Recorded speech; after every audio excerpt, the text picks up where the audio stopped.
Welcome to the HF Angling podcast, The Social. This week's a little bit different than normal. I'm presenting the show and we have Dan the Man as our guest. Yo, dude. Welcome, mate. Thank you, mate. Thanks nice for coming onto your own show. Yeah, it's a bit weird. We thought it'd be nice to switch things up a little bit and make it so you can find out a little bit more about the man behind the Social podcast. So, firstly, I will start with, like you start with everyone else, how did you get into fishing, Dan? So, family holiday, Yep. Cornwall. Yeah. I was about 6 years old. Okay. And we would do all the normal stuff that you do on a family holiday. And one day my dad said, how do you fancy coming fishing? Yeah. And I'm a bit like, I'm scared, mate, because I've never been out at sea before. So Yeah. I'm a bit hesitant, but I love being with my dad. So I was like, okay, yeah, let's do it. Go on then. So off we go. And we get out so far on this little boat. And it was a tiny little boat, mate. Yeah. Like tiny, like a little bathtub. But, you know, like a rowboat, but with a little outboard on it. Oh, cool, yeah. So nothing flash, but it was made it even more scary. yeah. Are we going to survive this trip? Yeah, this is the thing, yeah. I mean, I was always a very paranoid person anyway, so Yeah. it didn't really So do you me just saw that the boat well. was falling yeah. apart, didn't Yeah, crazy. Yeah. So we get out so far, and my dad says, right, get this little line here, which is on a wooden frame, and you just basically put it in the water, and on it is these feathers, like 6 feathers.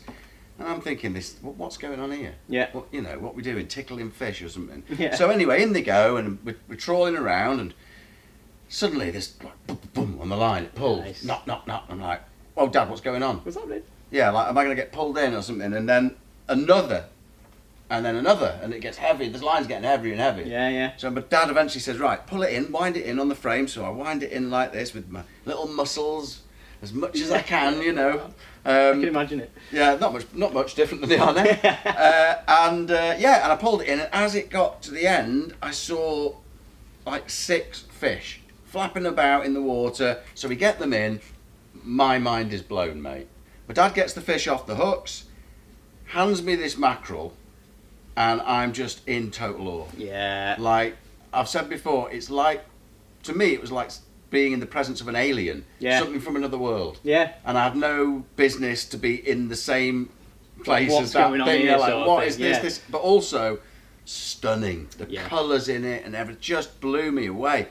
So, thoroughly enjoyed that. And then we'd go fishing every now and then on all the family fishing holidays, either from the beach or from a boat. Yeah. My dad at one point, actually, when I was a bit older, he bought a little boat, a little sort of sea pleasure boat. Nice, which yeah. was fantastic, and we'd do a lot of fishing from there. And what I always found with it was that when I was fishing, I was just happy. Yeah. I wasn't thinking about anything else. Yeah.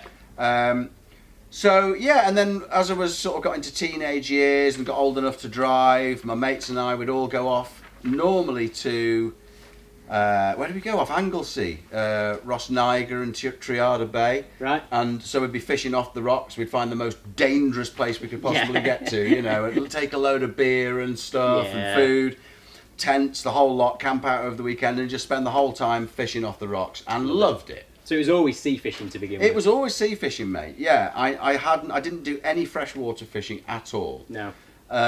Until I got to 2003. Yeah. And basically, I'd had my own business. Right. Nothing fancy, and I hadn't run it very well. Yeah. Because I've been concentrating on raving. Yeah. And that's all I did. Sounds very familiar. Yes.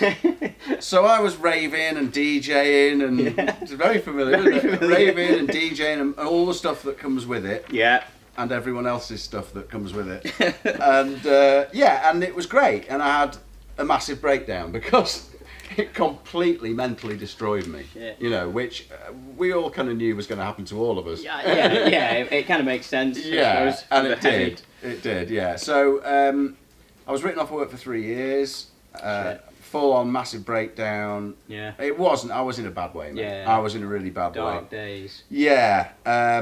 So after about a year of this, sitting at home playing about with broken computers. This is what I did. I don't know why. I ended up. Somebody gave me an old computer, and this is what I did for about a year. Yeah. But I was bored, man. Yeah. You know, I really was. And so I went back to my doctor for just a bit of a sort of update and a checkup, and I said to him, look, this is driving me even worse. I need something to do. Yeah. You know, because the more time I'm sat with nothing to do, the more time negative thoughts and all that stuff, and it just builds and builds. So he suggested, he said, you know, got any hobbies? I went, well, no, they got me here. And he was like, well, anything other than that? And I was like, well, no, I used to go fishing a bit, sea fishing. He says, well, why didn't you go fishing now? I'd never, like I said, never freshwater fished. For some reason, it didn't appeal to me. Yeah, just not feeling it for whatever Dirty reason. fish is what I was thinking. Yeah. Sea fish are clean. Yeah. Strange. And with all the sewage that goes in, especially. But so I got some gear off somebody, and me and John Joe, my son, he then was about 13 years old, 12 or 13. Okay. We went off down the River Weaver. Lovely. And I just fell in love, mate. Yeah. I wasn't catching anything of any, you know, relevance, not big fish. I didn't even know what they were. Yeah. It was just another fish, Yeah. put it back, Happy days. do it again. Yeah. Rinse and repeat. So I did that every single day for a year. Wow. Every single day for a year, and because it made me happy, Yeah. and I hadn't been happy. And it was helping. Was it helping your situation then? It was sorting my head out a little bit. I mean, Yeah. there are other things obviously going on as well, Yeah. but it was making a big difference. It was. And it was giving me something to focus on that was positive. Yeah. And also, and this is the other thing the doctor said, you want to do something that you're either not very good at Yeah. and don't care, Yeah. or do something that doesn't really matter to you. You know, you're not trying to achieve No something that let pressure. down, no pressure, Yeah. that's it. So yeah, I loved it, mate. I thoroughly enjoyed it. And then after a year, I was feeling a lot better, and I started then concentrating on other things, and actually completely stopped fishing. Right. Okay. Didn't go fishing then until 4 years ago, Till we met. 2018. Till we met for the first time. 2018, yeah. So basically, I was now living in Nantwich. My two lads had grown up and they'd sort of moved away to different places locally. And I'd really got into watching fishing videos on YouTube for some reason. Just randomly, because totally you out used the to blue. enjoy it, and I don't have a television. Yeah. So I watch YouTube all the time. yeah. And And there's all sorts of mint on fishing there. videos on. And it on must YouTube. have just come up as a suggestion, and it was actually Graham Pullen, TA Fishing. Yeah. And I loved it, mate. I was Yeah. watching these videos and seeing them catch the fish, and it got me kind of interested again. Does it remind you of the good times that you used to have when you used to go fishing? It did. Yeah. That buzz of catching the fish, you know, Yeah. seeing the float go down or Not whatever. knowing what it could be, all the excitement. Yeah, of the it, unknown, that magic Yeah. that we all love so much. Yeah. So yeah, that was. I was watching those videos, and this went on for about 3 months. Yeah. And one day, my lad John Joe came in, walked into the flat, came to visit me, and I was watching one of these videos. He said, "Are you watching fishing videos again, Dad?" I was like, "Yeah, mate, I really enjoy them." Yeah. He said, "Look, you know," he knew that again at that point in my life, I was at a little bit of a brick wall. Yeah. I'd sorted a lot of stuff out, but I was still an idiot, and I was drinking like a fool. Okay. Yeah, because that's when one of the first times I met you. That's what you told me about, which I was going to ask. That was my life then, mate. Unfortunately, I've been a drinker since I was about 15 years old. Yeah. And when I say a drinker, I mean every single day. And I think you, like me, you have that. And it's like the fishing every day, and I think it goes hand in hand with fishing. It's that addictive personality. Very. It can be addictive to good things. Yeah. Like fishing. Yeah. Also, I suppose drinking. And Absolutely, mate. It's Yeah. the other side of being addictive kind of personality. It's good and it's bad, like most things that go on in your head. You know, you Yeah. can use it to your benefit or to your demise. And I was completely intent on self-destruction. Yeah. So you got over the breakdown period. You've gone back to work and all that sort of thing. Kids are growing up, and ended up back on the ale. Yes, At some point. very much back on the air. Right, okay. And it had got to a point where it had got worse and worse and worse. So instead of being 10 pints of lager in a night, it was 15 pints of lager and, you know, a bottle of spirits or Yeah. whatever. Yeah, as much as possible. Just, yeah. Fair And enough. I was totally unhappy with that. Yeah. And I'd known that I had a problem for years and years and years. Hated myself for it every day. Yeah. Every single day, mate. I'd wake up, think, right, gotta do it. Today's the day. I've got to stop drinking. But by lunchtime, the beer fear from the night before had worn off, and I thought, what am I on about? Everyone has a feel drink. alright now, And then yeah, I'd go do yeah. my shopping, because I go shopping every day, and I'd buy a 12 box of Beck's beer, and I'd get home, and I'd be working at home in the afternoon, and I'd just drink that, and whatever else I had left from the night before. Yeah. So basically, I went to bed drunk every single night, Wow. and weekends were insane. Yeah. I mean, just ridiculous. And Right. it got to a point where I was starting to get in all sorts of trouble. Yeah. Which, at this point, I was 52 years old. And I was doing things that a teenager would do. Uh-huh. You know, and I was starting to feel like, I don't want to be that guy. I could see my future. Yeah. My future was, I was going to be the little old guy wearing a flat cap, sat in the corner of a bar somewhere every day, drinking his beer, full of sadness and that's regret. all there is. And that's all there is. Yeah, I feel you. And slowly I'd started to think, you know, there must be something else. I felt like there was more for me in my life. Yeah. So yeah, this was about, so this was 2018. So I'd been watching these videos, and John Joe had come in and said, look, what, Dad, why don't we go down? He said, I think there's a fishing tackle shop in Shavington. Yeah. And I was like, oh, right, okay. So why don't we go and have a look? Now, one of my problems was self-motivation. I didn't have any. Yeah. I just wanted to wallow in a pit of, like, repetition every day. So eventually I said to John Joe, right, let's go. Let's go on Wednesday. We'll go and have a look. Nice. So we came in here. Yeah. You weren't here. No. John was wasn't here. it? Yeah. John was here. I remember him telling me the story of when he first met you guys. I met these two lads. Anyway, I'll let you I won't tell your story. No, so I didn't think there was much of a story to it, to be honest. But yeah, so we met John and we just explained the situation. We just want to go and do some basic. And here was the thing. I walked in and I looked, before we spoke to John, we were just looking around the shop, and I was looking at stuff and thinking, I know what hooks are. Yeah. I know what line is, and I know what they are, because they're fishing rods. There was so much stuff, mate, I had no idea. It can be totally overwhelming. It did put me off. I was like, oh, I don't know, because I also have had this thing in the past in my life where if I don't think I can do something very well, I don't do it. Yeah. So I think it holds it's you quite a common back. thing, isn't it? Definitely, yeah. So I just ignore it or just poo-poo it. Nah, I'm not interested in that load of rubbish, you know? Yeah. But anyway, we basically ended up walking out of here. John was great and, sorted us out with some little combi rods. Nice. A landing net, an unhooking mat. We got an Nantwich stuff like. Yeah, we got a Nantwich Anglers tickets, and off we went that day to the River Weaver. Lovely. And it was just instantly back in. Yeah. Just instant. Yes. That was it. Love that. And love that.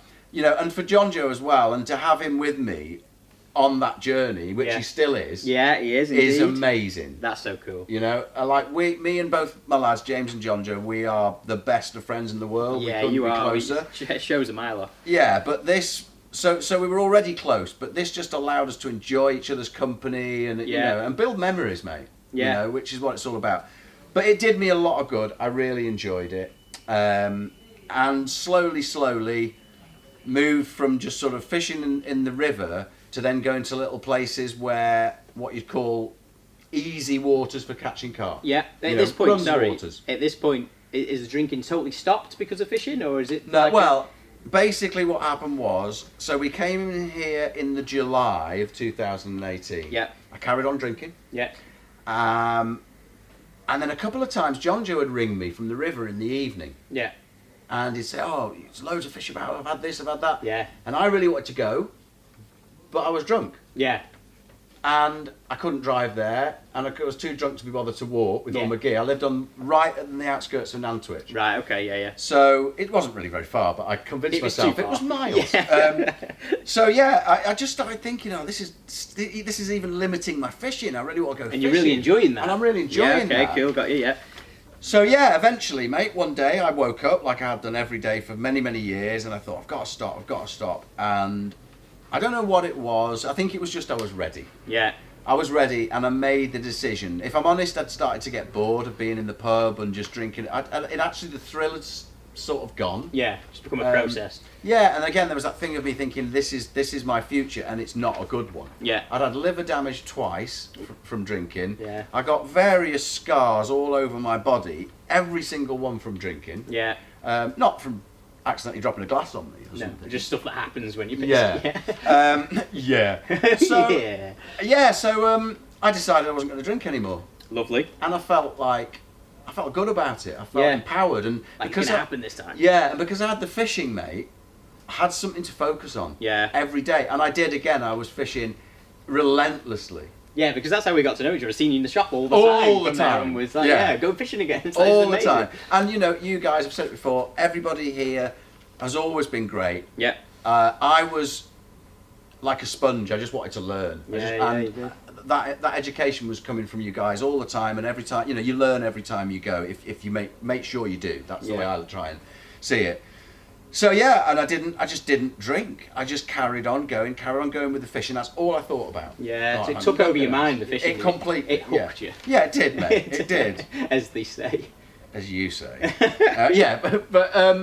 Yeah, so it was like, I don't know, I felt happy, mate. I felt really happy. I felt like I got something to improve upon and things to learn and focus on. So yeah, and the weird thing was, mate, I've never, ever had like the need or the desire for a drink since that day. It's amazing. Yeah. It's amazing. It's almost like something's been taken out and just replaced with fishing. Yeah, and I think that's what it was. Yeah. You know, obviously I've thought about it a lot since, because it's it'll be 4 years next month since I stopped drinking. Wow. Yeah, madness. And Well thank you, mate. Best thing I ever did. Yeah.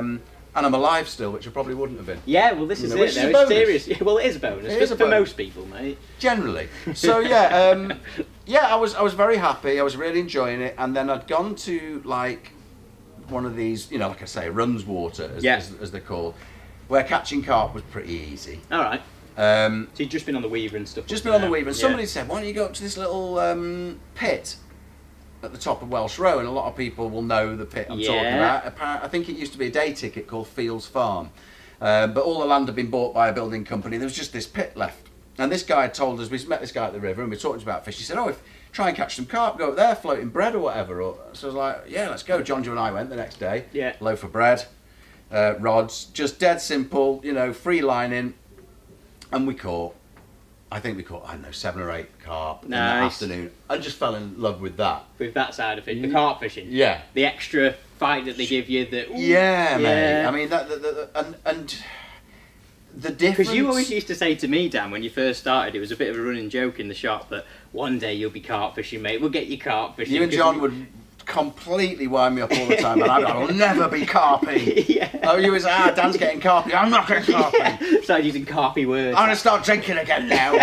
rather than be carpy. Yeah, I'll do anything to not be carpy. Yeah, I did. Yeah, I did, mate. You And, did. I did kind of like I resisted it. Yeah. And the reason I resisted it, if I'm honest, is because deep down, I didn't feel I was going to be able to learn everything that I needed to learn to do it properly. The overwhelming side again, with all these different techniques and products and ways of doing it, videos about it. This is the best method. That's the best method. It is overwhelming to begin with. It's crazy, mate, and that kind of put me off, you know. And I pretended, I'm not interested in it. I'm not that interested. I'm not bothered. I'm not going to be wearing green all the time, which I do now. Imagine if you sat here in a full camo outfit. No, well, I've actually made a point of wearing something completely non-carpy today. But although I will admit, yes, I did become carpy, very carpy. But yeah, it was a slow process, mate, because, you know, my first experience of carp fishing was very easy. Yeah, at that pit, catching 8 carp. Very easy. Yeah. And I was starting to think, you know, who It's needs not all bad. that gear? Yeah. You can just fish bread everywhere. Line bread sorted. Yeah. And I fished there for about a year as well. That same place. Yeah. I'd occasionally go to other places, still fishing the river a bit, but I was just really into catching carp. Yeah. And then I ended up going to Winterley Pool on the Match Lake with your good self. Yes. And who else was there? Josh, that used to work here, and a guy called Ian, who I'd never met before. Oh yeah, I remember now. It's just come back to me. Yeah. And John Joe came with us on the Match Lake. Yeah. We did a night there, and we had no gear, so I had to borrow everything, and fishing in my jeans and all that stuff. And but it was just so interesting to be. But that, again, it was daunting because I looked at all the gear you guys had and all the stuff, and everything's green and like and all it's this, all matching. And I'm just like, whoa, I just too much for me. You know what I mean? But I wanted to do it. And thankfully I did. I persisted and carried on with it. So, and that night, my first night ever at Winterley Match Pool, I caught a carp. You did. I remember it. Yeah. I caught a carp, albeit a small one. It was about £9, I think. This little mirror. But no one else caught. No one else caught, wasn't it? And I was blown away. Yeah. You know, and I was blown away. So I thought, this is easy. So I was the only one that caught. And it blew me away. So I have been doing a little bit of other stuff as well related to carp at one of the local Nantwich Anglers waters that was Jackson's, and I've been having, varied degrees of success there. Yeah. I've even started making my own boilies. Nice. And eventually learned to tie my own rigs, which I put off for a long time. Yeah, everyone does. Do you know the main reason I did? Why? My eyes are terrible. Yeah. That's the truth, The good mate. thing about carp fishing, everything's bigger. Then imagine if you were tying like little Yeah, tiny size 22 hooks and all couldn't that. do it, mate. I couldn't do that. I don't know how people Couldn't do that. do it. I have to, but I learned about making my own rigs and I was making boilies and I was learning, using bolt rigs and alarms and stuff, and Yeah. I'm loving it. Yeah. That buzz when your alarm goes off just blew me away. Like, that was my new high. Just listening to just going through like the carp fishing journey, I love it. I do, because it's like your first thing you do is you catch a couple of fish, and then you start thinking about rigs, and then you're thinking about bait, and there's all these different things, isn't there? Yeah. That, like, take over your mind, Yeah. which is what we were talking about before. Yeah. But I just love hearing that journey is amazing. I love it. I love seeing it in others now. Yeah. Some of the young lads starting, and it's amazing. And I get the same thing, because it reminds you of your own. It's almost like the first time you journey. used a new rig and it worked. Yeah, and then that's the only rig I'd use then, and that's Yeah. the only bait. Yeah. So Sorry. Anyway. yeah, I've been doing bits and pieces anyway. But went to Wintley, caught that carp, was blown away by the fact that I caught anything, because you guys had said, look, it isn't an easy water. Managed expectations, didn't we? Yeah, and it might have been the worst or best thing that could have happened catching, because I decided I'm going to start going there again. I liked it. Yeah. I've caught my first time. caught it first time. I liked the place. I liked the layout Such of a it. beautiful place, isn't it? As we've Well, said before. I mean, I've been going to Wintley now ever since. Now, that was in May 2019 that we went, Right. Okay. and I've been going ever since. Now, I did 14 nights, not one after the other, but over 1 year, Yeah. blanked every single time. Yeah. Yeah. Can After believe it. catching that one fish. Yeah. And John Joe was blanking as well. Then John Joe caught a couple of nice fish. I'd caught one. And basically learning about the most important aspect of carp fishing that unfortunately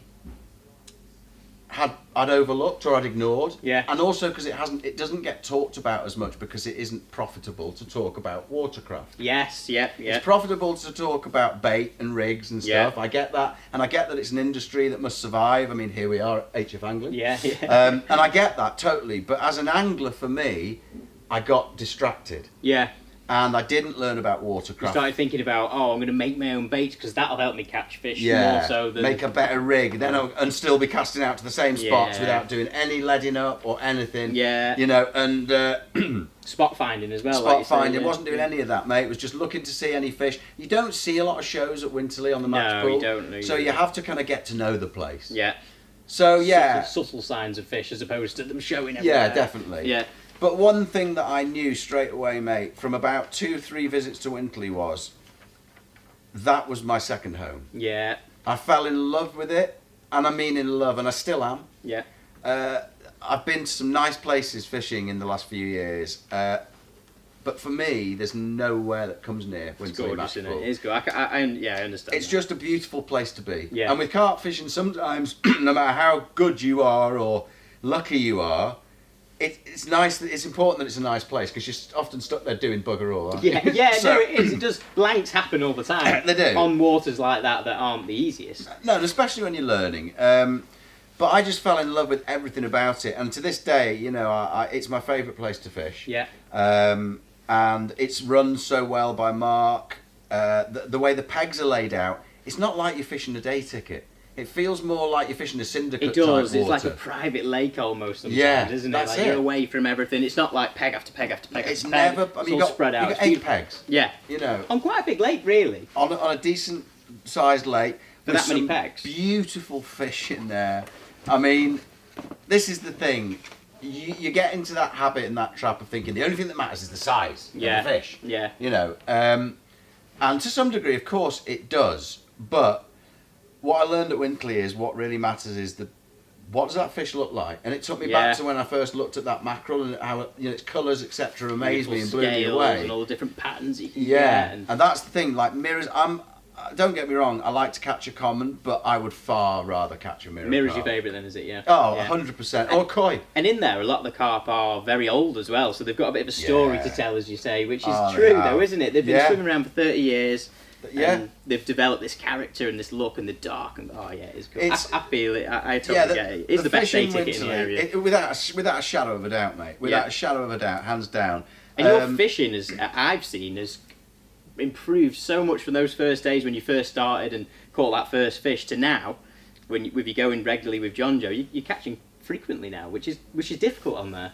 It is difficult on there, mate, and I'm no master of fishing. I don't consider myself to be a good angler, and I don't aspire to be a good angler because I think Difference, people though. get... Yeah, there's a difference, but you'd hope there would be after 4 years, Yeah, you wouldn't would, you? yeah. But what I mean is, I think that very often, from what I've seen and experienced in fishing, especially with carp fishing, there's a lot of ego involved. Oh, there is, Right, yeah. and- Something that puts me off. And people... And I got like this to start with. Yeah. I started like, I want to be perceived as being a really Yeah, good carp angler, yeah, and yeah. I want to turn up and look like I know what I'm doing. And now Yeah. I've shed all that stuff away because Good. it doesn't put more fish on the bank. No. It doesn't make you happy. You know, your ego will never make you happy. Just enjoy being there. Just enjoy being there. Yeah. And one thing's for sure at Winterley on the match pool is that when your alarm goes, so, irrelevant of what size fish you've caught, you know you've caught something stunning. Yeah, doesn't matter what it is. It doesn't matter, mate. The colours of the fish in there, the quality of the Yeah. fish, the differences in patterns, etc., is mind blowing. Yeah. All those kois in there, The lovely variation. scaly mirrors. It's fantastic. So yeah, my fishing has improved because it had to improve, didn't it? Yeah, It was yeah, that so- or quit. Yeah. And go back on the beer. Yeah, so thank God it improved. Yeah, thank goodness for that. But no, I mean, we've had a few blanks lately, mate. Yeah. I think the last 5 trips I've blanked. So what about looking forward then? So you're smashing Winterley at the moment, doing well, I would say, because you're catching plenty of fish. You've honed your skills, they're getting better. What's your vision for the future of your fishing at the moment? You got any other plans or? Yeah, I have. I plan to go to France next year Nice. with John Joe. Yeah. I don't. It's odd. We've said this before. It's a bit strange that I present the social podcast. Yeah. 'Cause you don't like being social.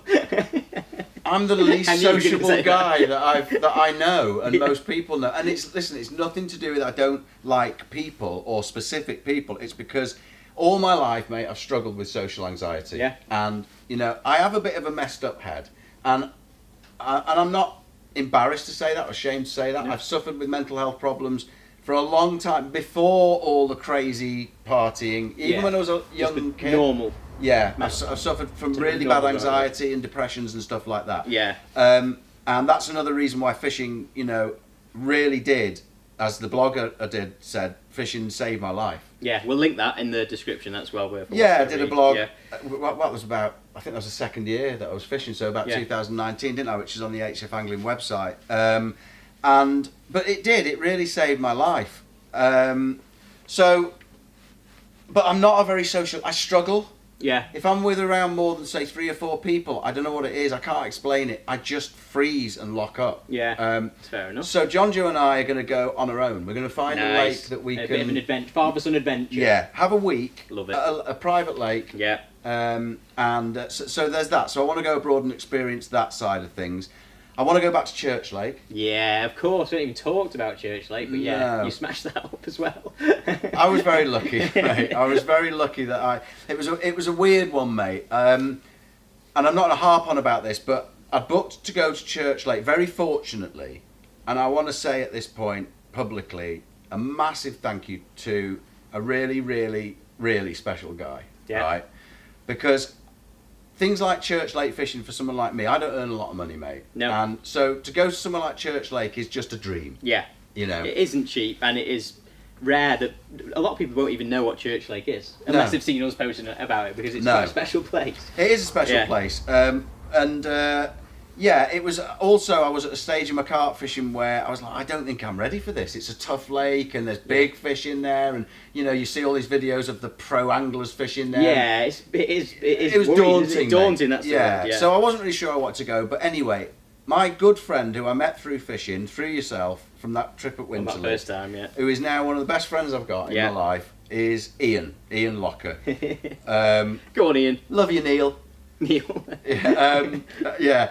So Ian Locker basically approached me and said, listen, mate, I will lend you the money to go to church. Someone's fallen out of the trip. Yeah. There's a spare place. I'll lend you the money. You pay me back as and when you can. Yeah. And I was like, I don't want to do it. I don't want to, because it's not right. But in the end, I was like, yeah, okay, mate, thank you so much. I'll do it. Yeah. So I was all but to go to church, but I was still very hesitant.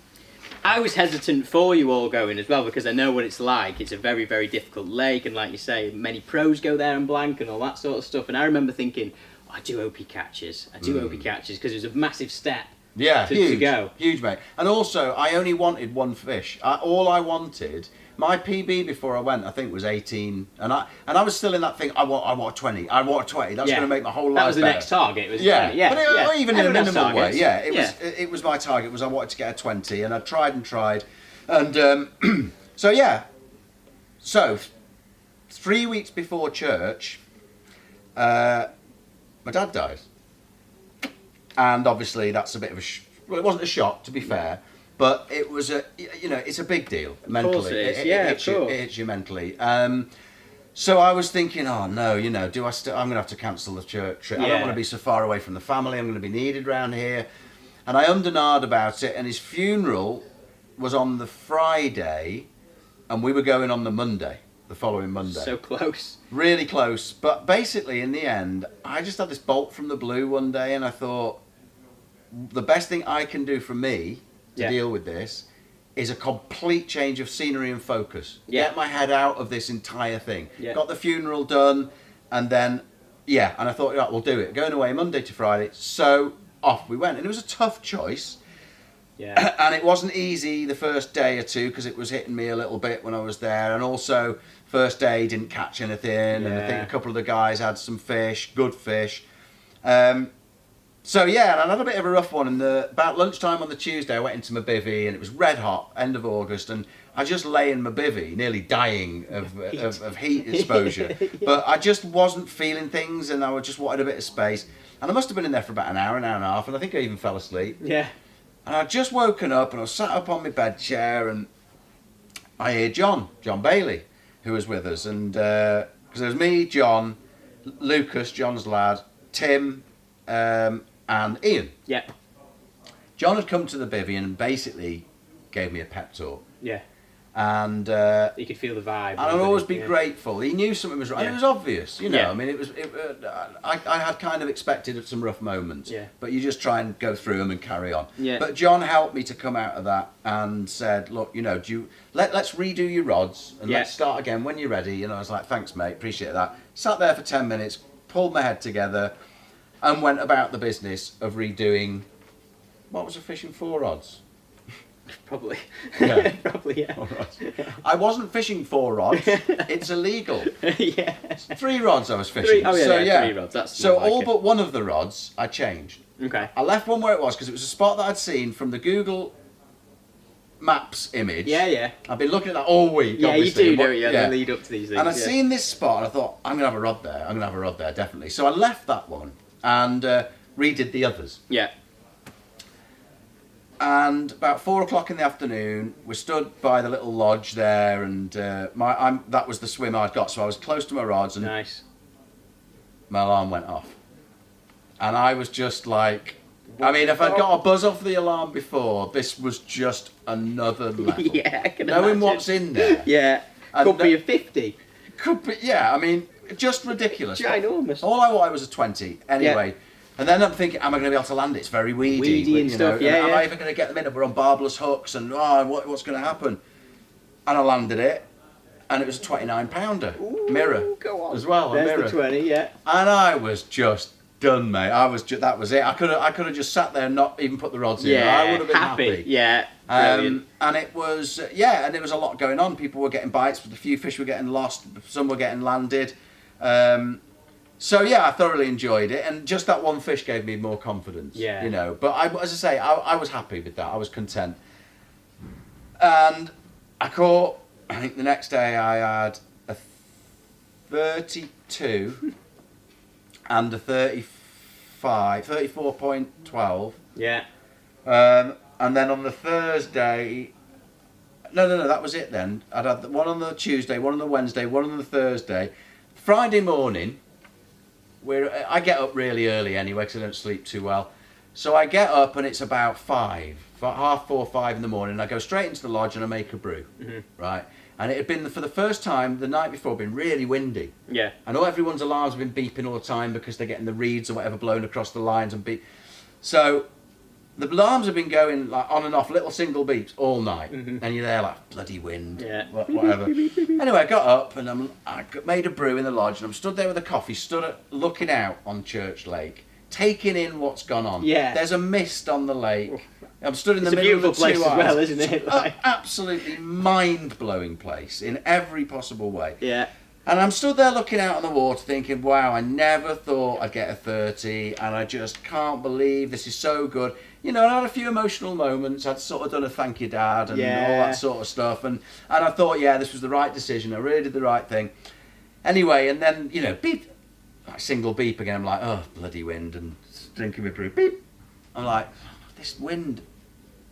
What wind? The wind had stopped. Yeah. I'm like, hold on a minute.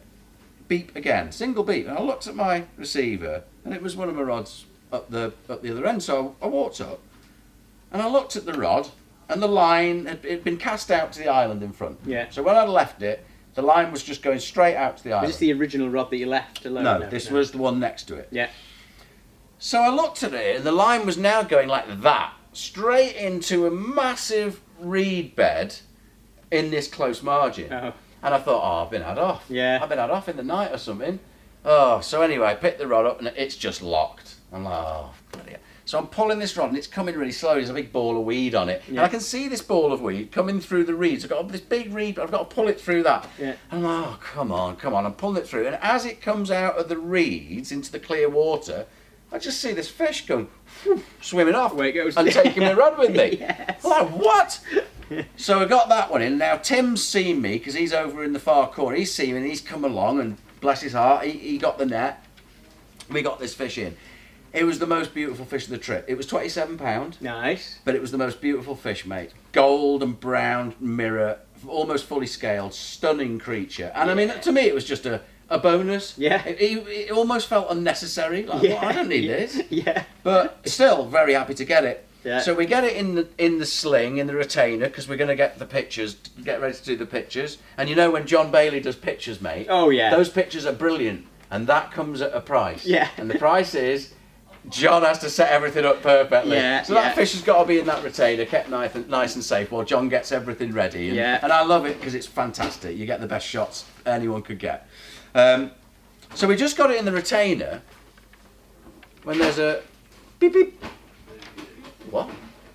And I looked over now. So that was the far rod that I'd put out myself. Yeah. It was 3 foot out from the margin next to an aerator. Oh, nice. That's yeah, why I yeah, put it rated. there, Yeah, right? yeah, clever. So I put that there and I'd beep, beep, beep, beep, like nothing mad. I was like, wow, what's this? So I said, hold on, Tim, I better go and check that rod. So I walked over to this rod, and this is the 6 foot dwarf, Yeah. right? And the line had been going that way, like down, straight down. It had a back lead on it, so it was just going straight down when I left it. Mm-hmm. I looked at the line, and it was like this, tucked into the side here. So I'm like, what has gone on here? So I just presumed I'd had a fish on it, it'd come off, and it was moving in the water or whatever. Yeah. The actual line, so it was beeping. So I lifted it up, and as I lifted it up, the rod just went flat. Boom! And this thing went off with this bow wave, and I was like, oh shit!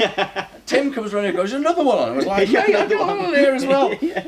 Now I knew there was a huge weed bed Yeah. out about 20 yards in front of me, and I could not let this fish get to that weed bed. Yeah.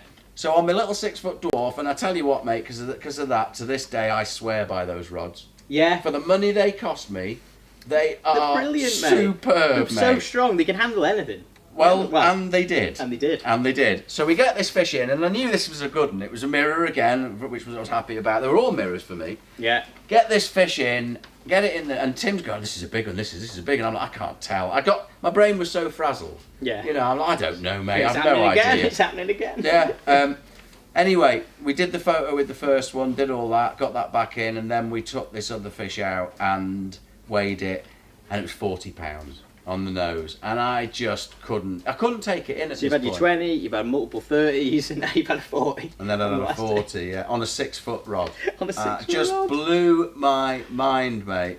Taught me a lot of lessons. Yeah. You know, it taught me a lot of things about fishing in and around weed, about barbless hooks. Yeah. You know, and I think, my confidence went through the roof, mate. So I'd had 5 fish out of Church Lake. I wanted 1. Yeah. And I'd had 5. Smashed it, mate. Smashed it. And I'm not a good carp angler. I don't aspire to be. I just want to enjoy myself. But it gave me confidence to carry on and move forward. Yeah. But the other thing... Confidence is key sometimes in fishing as well. Like, if you're questioning things, you change, you chop and change. And if you're confident in a certain method and you stick to it and it works, it seems to breed more catches. It does, yeah. You know, that confidence would have flowed into, I bet, more catches for you. Well, it did, mate. And I mean, and John said to me, "You've got a massive problem now, mate." Yeah. And I was like, "What?" He says, "How are you ever going to beat your PB now around Crewe and Nantwich?" And I was like, "Well, I'm not. So maybe it's going to have to not be about the weight anymore." Yeah. And what my mind turned to immediately at that moment was, I am going to target Winterley Match Pool. Yes. And I want to catch every fish in that pool. Yeah, campaign water. Yeah, I'm going to campaign. That's what I want to do. I can't afford to travel around and do expensive places. I can't even really afford to fish it anywhere. But you find a way, don't you? Yeah. And I decided, I'm going to campaign Winterley. I want to see some of those beautiful fish I've seen pictures of. I want to see them in the flesh and get them in my... It's a different way of thinking, isn't it? Rather than I'm going to turn up to the lake that I can find that's got the biggest fish in it and try and catch the biggest fish. Yeah. It's a different way of attacking a lake, which is something I enjoy, campaigning a lake and catching the different fish in there. Because some fish might not be massive, but they might be really hard to catch still. Yeah. Just because they're not big doesn't mean they might not come out once a year. Yeah. You know. Totally, mate. Yeah, so it was huge. What Church Lake did for me was huge, but I knew I was limited to where I could go and where I wanted to go.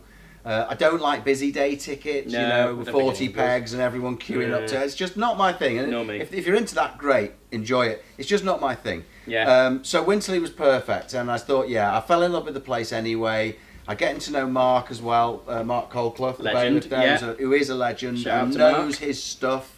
Yeah. He really does know his stuff, and he knows Winterley inside out. Yeah. He's been going there a very, very long time. He is Winterley almost. He is, mate. I mean, I think he fell out of a tree at Winterley. That's that's where he came from. But in all seriousness, Mark's been a massive help, and getting to know him as well. He's a mate now. I consider him a friend. We get on very well, and I did. So this year, the year after church, it was all about I want to really get serious at Winterley. What I wanted to do is get the watercraft side of things more so. Stop this sort of on a whim looking for a fish or it feels all right there, so that'll do. Yeah. That looks like a likely spot, so that'll do. No, it wasn't good enough. So I decided that 2022 was going to be my campaign at Winterley. Nice. I fish other places too, but that was going to be the main place. Fortunately, John Joe loves Winterley as well, so we go there. Generally, it's me and John Joe, or I go on my own. I go with Ian as well sometimes. Yeah. But I love going with, John Joe or Ian, or being on my own. It's great, and that suits me down to the ground. So I really this year I was like, I've learned a lot. I've got confidence. I want to catch some decent Use fish. these skills now Use to these put skills into the and learn other things. So I started thinking a bit more about Winterley itself. How what's the bottom like? What's the sort of whole ecosystem of Winterley and with those fish? And it's paid off, mate. Yeah, it's been the best year for me at Winterley so far. I say I've had a few. The last few trips have been rough, but it's this hot weather. It makes it very tough anyway. There hasn't been many fish coming out of Winterley on either lake of late. Just the way it is anywhere. That's fishing. That's fishing. But I've had some good sessions. So's John Joe. Some mint fish. John Joe's had some good fish too. Yeah, I've been very fortunate, mate. Yeah. Some of it is what I've learned, of course. But like with fishing, there is always a degree of luck. Of course. It's chance, isn't it? There is, yeah. It's like gambling sometimes, isn't it? But you're stacking the odds. I always think it's like gambling, but you're stacking the odds in your favour. So you're choosing spots where you've seen fish, you're using bait that you know works. But it's still a gamble as to whether it'll ever go off. Totally. You know? Well, so here's a positive example of that. I decided that the best way to go in early spring at Winterley was to fish in the pads. Yeah. Because if anybody hasn't been to Winterley Match Pool, what makes it so beautiful is also what makes it quite difficult is that the pads are snags, relentless. Pads and, But that's where the fish are going to be. Yeah. Safe there. There's food sources there for them, etc. The pads weren't up in the early spring. And I knew what the bottom was like because you can see them in the margin where you're fishing from. That was just, you know, the very early starts of pads, but with plenty of silty areas around it. So I decided, right, something I've never done before. I'm going to learn how. This is about 4 weeks before my first trip to Winterley, before it reopened. I'm going to learn how to make solid bags. I've never done them before. Yeah. And that was a fiddly process. Learning to do that was like, this is a nightmare. Yeah. But I did it, and I kept practicing. And so for my first trip with John Joe to Winterley, it was I think 3rd or 4th of April, and we go there. I've got this plan. Yeah. I'm going to fish, bang in those pads while I can. Yeah, makes sense. And got there 2 o'clock, as you do. I know a spot off the tip of the island where I've always seen fish. Every time I've been to Winterley, I've seen fish in that area, so I thought, right, that's where I'm going. Yeah. And I banged one straight into the middle where you couldn't possibly go right now because it's just, they're all fully grown. And an hour later, it was brilliant as well because I was just putting my second rod onto the rest. And as I put it onto the rest, beep, beep, and I was like, oh, I've knocked it. Yeah. And then I could see in the corner of my eye, the rods, and it was beep, bloody hell, I'm in. Now, getting a bite at Winterley is quite rare. Yeah. But to get a bite so quickly was just insane. So it threw me completely. And I picked up, felt into the fish, and I was like, John just says, does it feel any good? And I was like, I think it might be a bream, mate. It just didn't feel that heavy, and it was head shaking a bit more than a... Yeah. So anyway, so I got it in, get it closer and get it closer and get it away from the lilies, and I get it close in, and now it starts pulling, and I'm like, oh, hold on a minute, no, this isn't a bream. There's no doubt about it, it's a bream. Anyway, we eventually get it in, and it's 23 pounds, and it's a fish that was caught the year before at 26, the late record. Oh, wow. So I'm just blown away. Yeah. And it's a mirror. The tactic worked. The tactic worked, mate. Instantly. And instantly. So, yeah, that was a great start to that session. And we were there for 48 hours. I didn't catch anything else, and John Joe had 3 in the 48. So he had a great time as well. Yeah, so you both smashed it. Yeah, I was totally happy with it. But that was another thing about the confidence. You know, it was like I was daring to fish in an area, or don't fish in the pads because you'll get, you know. Yeah. But because I knew that they were down, and the whole solid bag idea, the confidence from church, allowed me to put that into practice. Altogether, just went with what you felt was right. Yeah, and then it's been the same every trip since there. You know, Yeah. it's just use confidence as your power. But the watercraft side of things has definitely made a massive difference to my fishing, mate. 100%, It is the one do, thing that yeah. if anybody came to me, and which they'd be pretty stupid to ask me for advice, but if they did and said, what one thing would you say is more important than anything? It's watercraft. Yeah, everyone always says the first, well, not everyone, but the first rule of fishing is fish where the fish are. Yeah. Fish where which makes And sense. with carp fishing, Yeah. you know, especially because if you're in a river, there's fish everywhere. Yeah. You know, if they're not in an area now, they might be in 5 minutes. Yeah. It doesn't work like that with carp, does It it? doesn't, but you see it with match fishing as well, where certain peg draws will absolutely outfish the other side of the lake. Yeah. You know, someone was telling me in the shop the other day, he's won a match at the weekend, he had £80 of fish, and the guy in second, who was like not near him, was £40.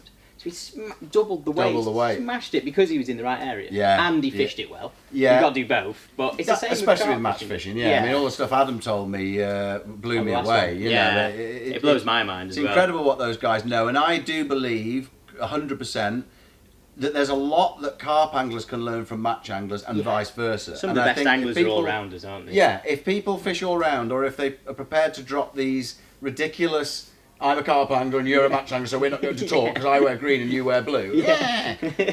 You know, it's human nature, I get it, but it gets in the way. Oh, yeah. There's a lot to learn from each other. 100%. Fishing is fishing, in my opinion. Yeah. Because, like, you know, I do fish the river a lot now. Yeah. Still, I've got. To be fair, in the last 6 weeks, I've hardly. I think I've done one trip to Winterley, one carp fishing trip, and the rest of it has been river fishing. Yeah, you've said lob worms, perch. Float. That man just. I buzz off that so much, Yeah. man. Watching That's the where float. it started That will for me, never go really. away, will it? Watching that Never. float disappear under the water. Never. Same for me. Like, No. there's just something iconic about it and special that Yeah, will it's never ace, be mate. replaced. It's incredible, and I do it now. And I have a few spots I like on the river. I don't move about a lot. I tend to find a spot I like and stick with it. Yeah. I've been catching some lovely fish, lovely chub and perch, and And again, some good fishing to be had on the Weaver. It's underrated. There's I think, some sometimes. excellent fishing, mate. Yeah. And I think the difference for me is that it's nice when you're fishing on the river. It takes the pressure off. Mix things up a little bit. Yeah, it's like when I go carp fishing, I do take it quite seriously. Yeah. But river fishing, I take it. You know, I take it seriously to the point that I'm using the right gear. Yeah. But I'm relaxed. I'm Turn chilled up, out. see what happens. Yeah. Have a good time. Yeah, and just thoroughly enjoy myself. And I'm still in nature. My favourite place to be. I'm sat in nature. So Lovely. I'm a very happy guy with it. Yeah. So Well, we've learnt a lot about your fishing. yeah. A lovely, amazing story actually, and it's been ace to watch it from the shop's point of view. Like That's everything nice to know, mate. you've done and learned and caught and everything. It's been amazing. Yeah. But why did you? Just because I feel like it's relevant, obviously. Why the podcast? Where's this podcast come from? Because you approached me with this idea, and I think it's mint. But why did you come with this idea? Right, okay, so I liked two reasons. One is I wanted to further my involvement in fishing. Yeah. Because going fishing alone isn't enough. Yeah. You know, I But wanted to more. get a bit more involved in it in some other way. Yeah. That's one reason. The other reason is that I watch, like a lot of people do, I watch podcasts. Not just fishing, all sorts of stuff. Yeah. But I have obviously been watching a lot of the like Nash Tackle podcasts, which are brilliant. The Corda podcast, Yeah. all of them. I watch pretty much all of them to some degree. Yeah. And there's always something to learn. They're entertaining, depending on who the guest is, etc. But what I remember, I was just sitting watching one day, and I thought it's always celebrity type, you know, well known in our world. Yeah. Celebrity type. Yeah, names. Sponsored anglers, pro anglers. Yeah. And I thought, I wonder if we could do something with HF, but rather than it being pro anglers and sponsored anglers, just being HF's customers. Yeah. You know, normal people like us. Yeah. And that I thought, well, that's a way I could get a bit more involvement in it. I've never done it before, as you can tell from the first view, which we'll talk about in a minute. But yeah, it was mainly that, mate. I just wanted to do something. I thought it could work well. You know, for you guys, it brings everybody together a little bit. I just feel like there is Like the community side. Yeah. Because the shop is very much like a centre of the community for fishing. You Yeah, know, totally, mate. Yeah. Loads of people coming here, and we get to know all sorts of people, and that's why I thought it was such a great idea, because it's totally different to anything else out there at the moment, isn't it? Yeah, I mean, I don't know if any other fishing tackle shops do it, but they should. Yeah. You know, Why not? it gets the customers more involved with the team as Yeah. well. And I think that's really important, because I was very lucky. You know, we became friends quite quickly because Yeah, we share yeah. a very similar sense of humour. Me too. Very similar people. Yeah, In very many similar ways. people in many ways. Yeah, good and bad. And also, you know, became very good friends with John and Jack, Josh when he was here. Yeah. All the lads, you know, everybody, Sam and Jack too. 2.0. Just everyone that works here is great, Yeah. and they're all, and outside of fishing, they're just nice people. They're good people. They've all got a great sense of humour. So it was a way to sort of get involved with that as well, and again keep myself occupied. Fair enough. You know, Yeah. I know that there's times when I can't go fishing, or you know, either weather. Or work commitments and things like that. I don't have many work commitments. Awesome. Well, I work part time, Yeah. so you know I've got a lot of spare time. I don't want to be sitting there doing nothing. I want to do things, be more proactive, and this just seemed like a great idea all round. So you know, you were up for it, and we started Definitely, off very much on a whim. Didn't Yeah, we? we were just winging it, We had like. no idea. I'd Yeah. never presented anything like this before. And there's a lot to learn, and you always realise when you actually do something how much there is to learn. Yeah, it's difficult. It really is, and I feel now. Like I say, this is podcast number 4, I think, and each podcast that we had the one with yourself, which unfortunately due to some technical difficulties we couldn't keep up. Then we had Stuart on and Adam, and both great guests. Yeah. Right, both great people. I know Stuart very, very well. I didn't know Adam too well, but he's a lovely guy and got a lot of stuff to talk about. Yeah, loads going on. And I felt though that with the last two, that it just wasn't right. There was something that wasn't working, and that's no reflection on the guests at all. A podcast has to be led. It has to be directed and guided, you know, orchestrated. And I think for me, I needed the experience more, and I still do. Yeah. Still got a lot to learn, but I just feel now like we're going to take it to another level. Yeah, well, definitely we're improving the the set as Yeah. well. Is that what you call it? Yeah, yeah. I mean, was the first step, but what we're actually going to be doing is we're going to make this area a little bit bigger because we're a bit fenced in Wanting to here. just lapse a little Yeah, which is no problem for Chris and I. But for some We people, actually they don't enjoy want that. So anyway, yeah. That just develops into something really unsightly. You really enjoyed that. I did actually, didn't I? Could you tell? Yeah, do you want to put that paper? So yeah, that's why I did it, mate, and I love it. But I really feel now like I want to do it loads better. Yeah, we've had loads of ideas, haven't we? You Tons in of particular ideas. to We've got some improve very things.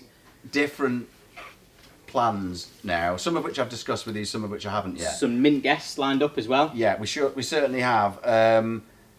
Yeah, the next guest, I'm going to actually announce him now. Yep, cool. Because I think this whole thing about leaving it can be a little bit detrimental. Yeah. So we've talked about him a lot in the podcast. Mark Copeland, Yes. bailiff at Winterley. That'll be mint. Best bailiff I've ever had the pleasure of dealing with. Yeah. In every way possible, you know. So he's coming on. He's got some stories to tell. A bailiff's story is Yeah. what I'd like to call that podcast, Yeah. because you know that's a perspective of angling that we don't know about. No. You know, It takes a lot of time and dedication as well. Like, Mate, Mark has a full-time job. yeah, and has to do that pretty much And full does time that as as well. well. Really. Yeah. And does it really, really well. Yeah, he does. Really, I sound like John Bailey. Really well. All right, John. And, John always gets a mention. So yeah, looking forward to that. Looking forward to having Mark on. He's a great guy in all ways. He's a good friend, and yeah, we're going to have him on next. Can you smell them maggots? Mate, what is that smell? It's the maggots have been delivered. I was really worried it was wasn't either me. you or me. I know, At my age, it could have been me and I didn't know. The maggots have just been delivered. Oh just wow, that in was time. It's horrible, isn't we could it? do scratch and sniff. Oh no, that is vile. Honestly, that really worried me. I thought, am I dead? I was thinking, what's going on? I'm actually dead and I'm Would starting you to rot. Yeah, so Mark's on next. We've got a few other people lined up. A couple of people from within the industry as well. Yeah. which I think is Yeah, behind the important. scenes more so than the actual named anglers as well. Yeah, which is yeah, cool. totally. So yeah, I'm really excited about it, mate. I really am. I Me mean, too. I know that. I think that you know you've been very busy with a lot of things as well, and with organising the recent open day. Yeah. And I don't think that and I've been, like I say, I've just been learning it, and I feel now though, I feel like this is the time now to really do it right Yeah. and do it well. We're going to up a game. Yeah, 100%. So, boom. So yeah. So watch this space. So watch this space. Indeed, guys. It will get better, promise. Well, thanks very much for coming on your own show, Dan. Thanks for having me, mate. No problem. Thanks for having me I on can't my wait show. for the next one now with Mark on. That's got me excited. No, I'm for looking that. forward to doing it, Good, mate. yeah. I really, really am. And again, just quickly, there's going to be a bit of a variation. So instead of just doing a podcast where we've got me and a guest, we're also planning doing something with maybe, I don't want to say too much, but it won't be here. It will be filmed somewhere else. Yeah. It will be a bit more of an event, and it will just be 3 or 4 people all chatting and doing stuff to do with fishing, not like guest and Like an actual social. like a proper actual social. Filming I want a to do social. that every now and then. Yeah, I love that. You know, Love that, yeah. so we've got plans. We've been talking to a couple of people specifically about locations, etc. So that I'm really excited Yeah, me about, too. mate. I Me really too. am. Actually, I'm excited about all of it. Me too. I'm excited about fishing because I Me love too. fishing, and I'm excited about HF angling because I love HF angling. Ah, and we love you. I do. Of course you do, mate. Well, do we wrap it up there? Let's wrap it up there. It feels weird me wrapping it up. It should be you wrapping it Nah, up. you wrap it up, mate. Thank you to everyone at home for watching. If you want to get on one of the future ones, email dan@hfangling.co.uk. Make sure you give us a thumbs up, share the podcast, share the love, and we'll see you in the next one. Take care, guys.